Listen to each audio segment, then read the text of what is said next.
jangka pendek ya diingatkan supaya ada dialog yang lebih baik antara menterinya dengan para stafnya atau pegawainya di kementerian yang bersangkutan.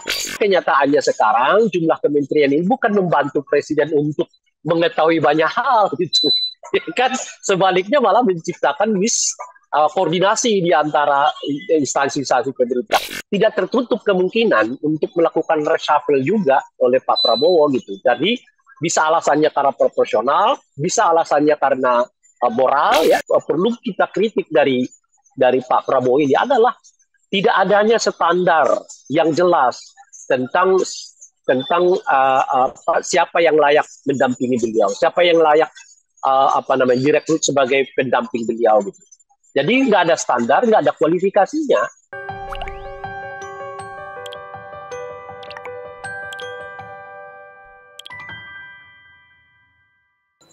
Halo Tribuners, kembali dengan On Focus Tribun News bersama saya Apvia Tio Konibili.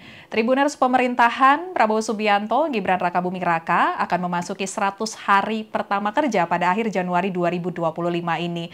Dan berdasarkan hasil survei Litbang Kompas menunjukkan tingkat kepuasan publik terhadap kinerja 100 hari pertama pemerintahan Prabowo Gibran mencapai 80,9%.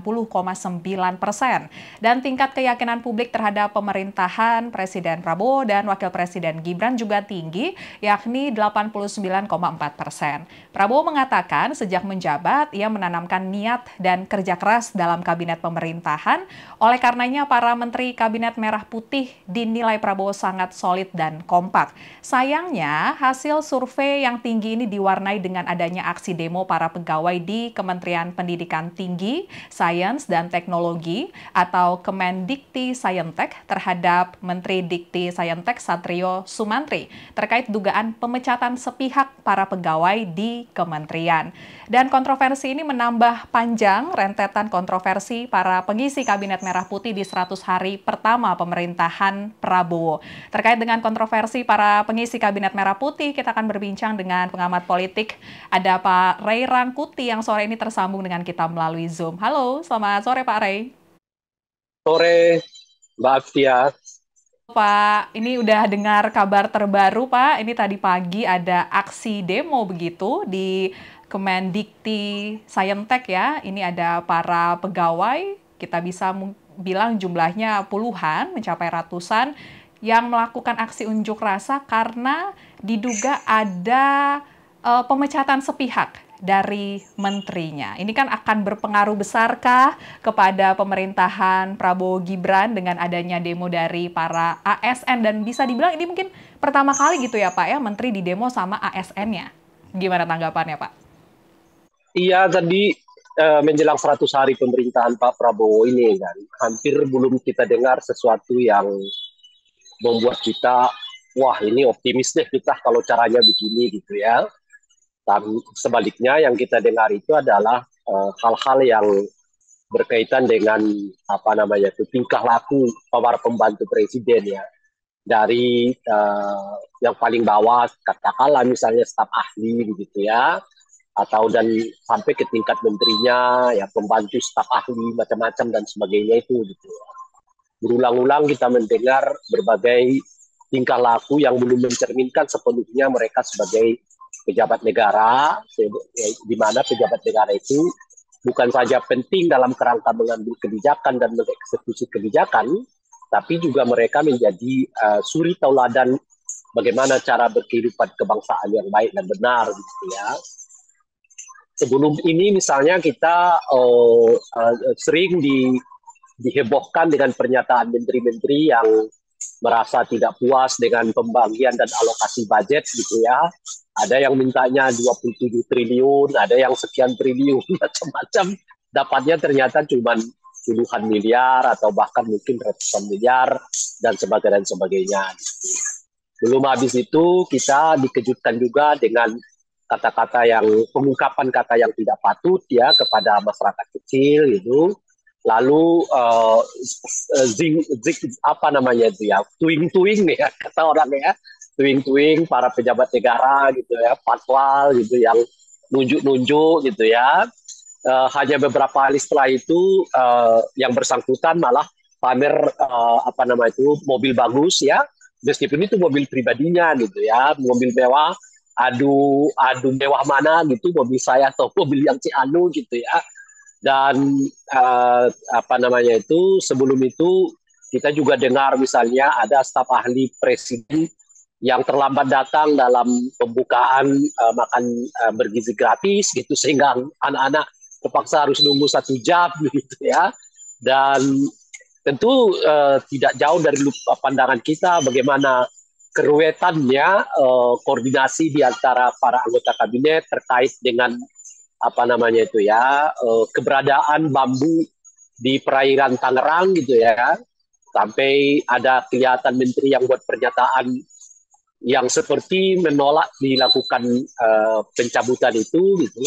Dan terakhir adalah apa yang Anda sebutkan tadi, ya, adanya menteri yang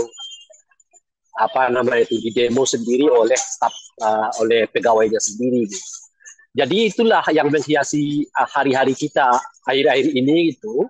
Meskipun begitu, kenyataannya seperti yang diungkapkan oleh Kompas ya, tingkat kepuasan tetap 80,9% gitu ya.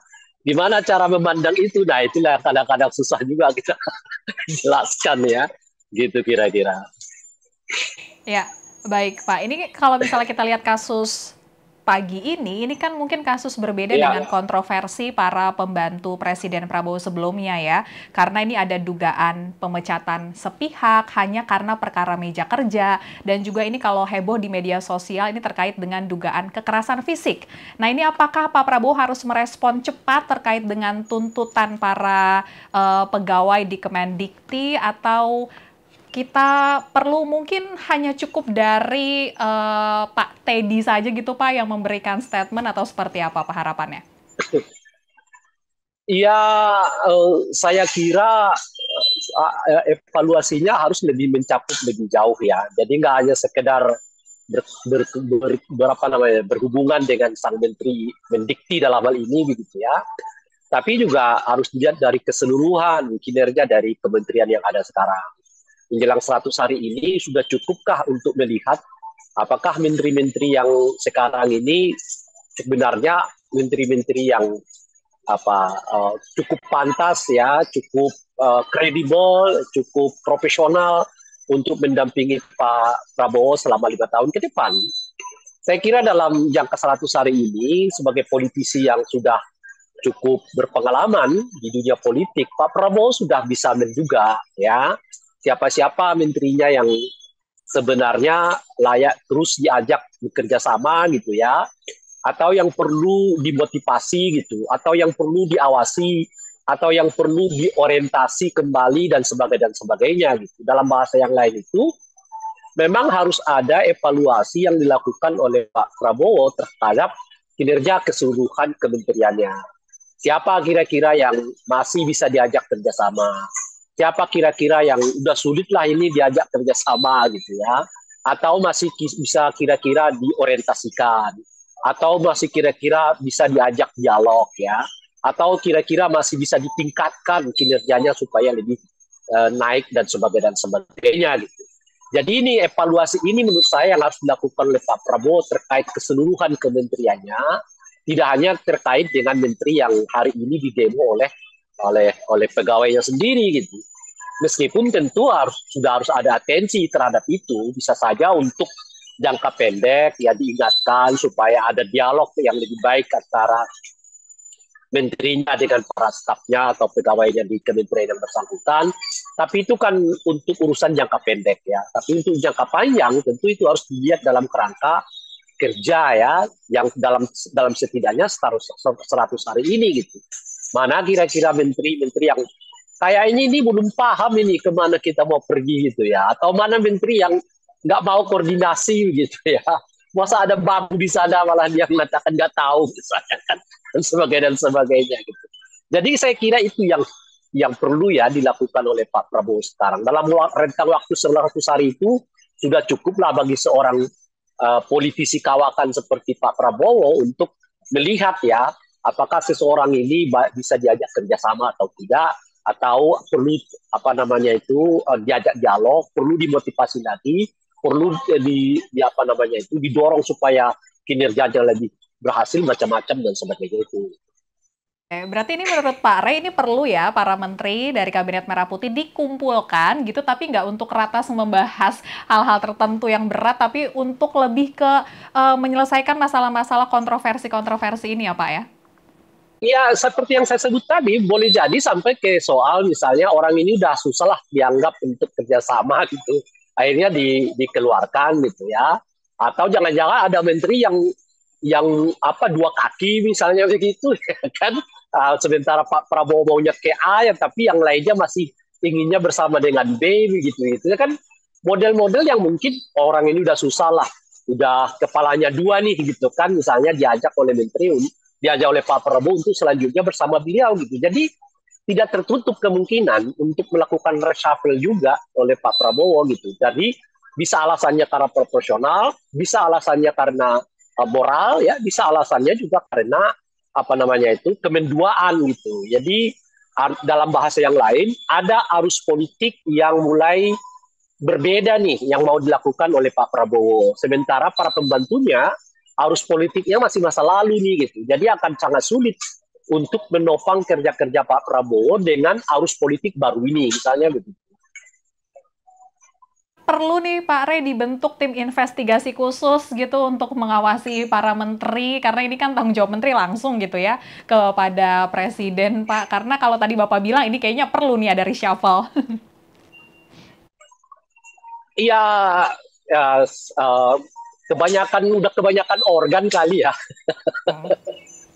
Ini aja udah 44 menteri, akhirnya kan kemudian yang terjadi miskoordinasi kan gitu ya. Kemudian macam-macam lah gitu. Nah inilah bagian yang dievaluasi menurut saya. Jadi tetap terbuka kemungkinan untuk mulai mengefisienkan jumlah kementerian ini. Karena kenyataannya sekarang jumlah kementerian ini bukan membantu presiden untuk mengetahui banyak hal gitu. Kan sebaliknya malah menciptakan koordinasi di antara instansi-instansi pemerintah. Itu kasus kecilnya itu kan soal bambu di Tangerang itu kan. Menteri ATR mengatakan A, Menteri KKP mengatakan beda, kan? Apa namanya Angkatan Laut malah sudah melakukan eksekusi gitu kan. Jadi itu yang kita ingatkan sejak awal kepada Pak Prabowo, jangan terlalu banyak bentuk kabinet itu, karena ujung-ujungnya nanti akan terjadi keruwetan berkaitan dengan koordinasi, berkaitan dengan wilayah kerja gitu ya, berkaitan dengan SOP dan sebagainya mereka gitu ya. Mana kira-kira yang okay. Jadi dalam situasi yang kayak begini, kabinet ya Pak Rey ya. Iya. Jadi ya, nah oleh karena itu boleh jadi dalam konteks begini ini Pak Prabowo melihat ini memang kebanyakan dan harus diefisienkan gitu. Sehingga mungkin kabinetnya bisa dikurangi dan sebagainya. Belum lagi kita bicara soal biaya loh ya. Kenyataannya kan begitu dimekarkan, satu instansi itu minta dana lebih gitu. Padahal mungkin di bayangan Pak Prabowo itu dananya tetap sama meskipun instansinya beda gitu. Jadi dananya tetap mengacu ke dana yang sebelumnya gitu loh. Di mana kementeriannya masih digabung gitu. Nah sekarang, nah itu yang mungkin agak lupa diingatkan kepada Pak Prabowo. Kalau kementeriannya itu pisah, otomatis keuangannya juga pisah. Dan keuangannya nggak bisa dibuat seperti dia lembaga seperti dia satu instansi di bawah departemen gitu loh kira-kira, atau satu departemen tersendiri di bawah kementerian. Nggak bisa, dia udah menteri gitu loh kira-kira. Oke, Pak Rey, ini kan baru 100 hari kerja. Memungkinkankah untuk dilakukan reshuffle, pergantian gitu? Karena ini kan mungkin kalau dari kacamata kita orang awam nih masih terlalu itu yang saya gitu. sebut tadi. Kan itu yang saya sebut tadi. Jadi itu bisa jadi dilakukan reshuffle tanpa mengurangi jumlah anggota kabinet. Atau dilakukan perampingan kabinet. Karena menurut Pak Prabowo, ini terlalu besar. Yang terjadi ternyata miskoordinasi, mispersepsi gitu loh. Dan keruwetan birokrasi. Seperti yang terjadi di peristiwa pembongkaran bambu di di Tangerang itu kan gitu. Men KKP nggak tahu, bahwa hari ini udah dibongkar kata dia. Boya tunggu dulu, ya kan? Dan sebagainya. Nah, pertanyaannya tadi, apakah dalam 100 hari ini sudah bisa dilakukan? Nah, itu yang saya jawab tadi di awal. Sebagai politisi kawakan, dia udah tahu tuh dengan kerjasama 100 hari, ya siapa kira-kira yang masih bisa diajak kerjasama lebih lanjut gitu loh.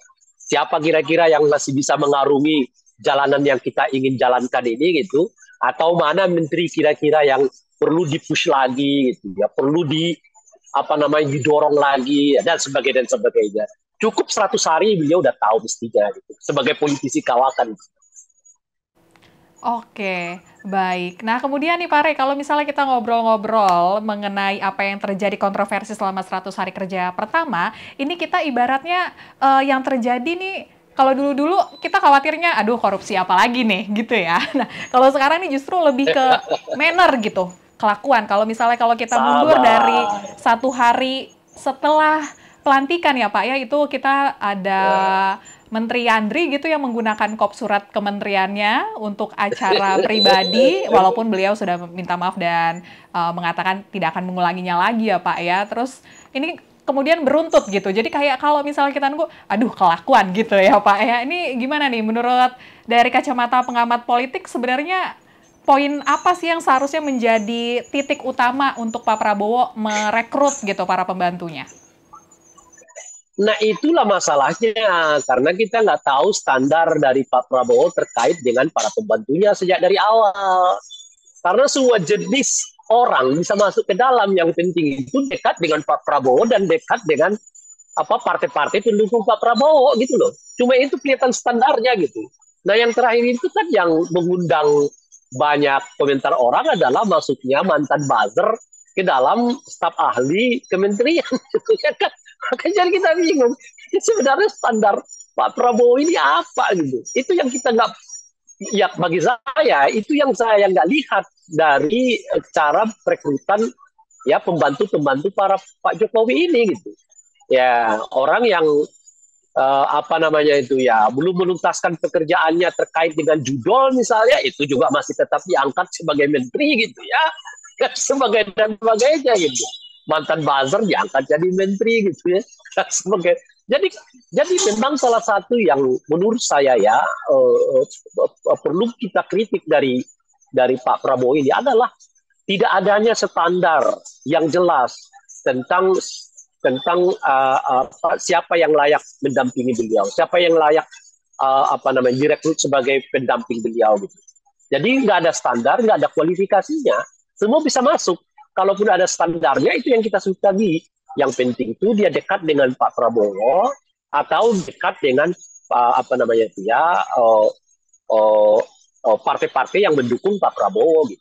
Lah orang partai politik yang kemarin menyatakan beda dengan Pak Prabowo aja boleh masuk ke kabinet gitu. Jadi gimana kita menilainya lagi kan? Kemarin ada partai yang mengatakan kami maunya pembaharuan.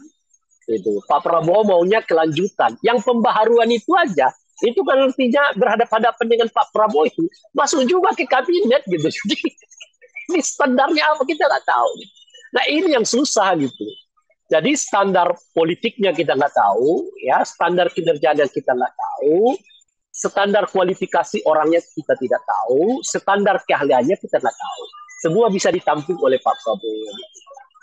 Oke, jadi garis besarnya kalau dari kacamata pengamat politik ini masih faktor kedekatan ya yang masuk ke dalam kabinet Prabowo ini ya Pak ya? Iya kan faktanya kan profesional. Bukan profesional sih ya. Menurut saya yang non partai itu kan cuma sekitar 6% di anggota kabinet Pak Prabowo.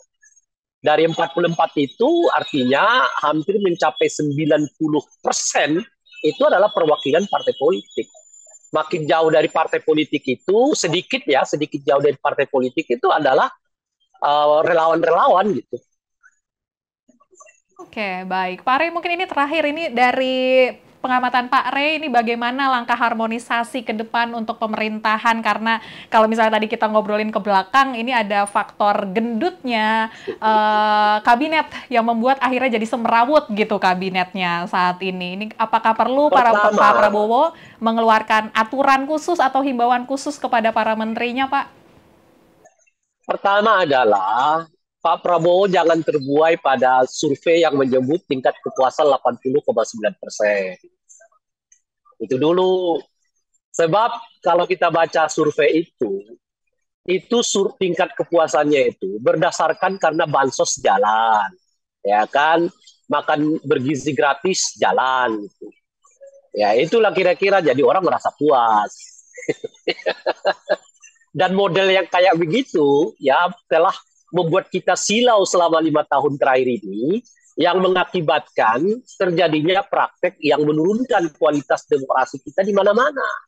Kan kekandutan yang kita alami hari ini kan nggak lepas dari imajinasi kepuasan terhadap Presiden Jokowi sebelumnya yang menyebut sampai 80% lah, inilah, itulah, begitu ya.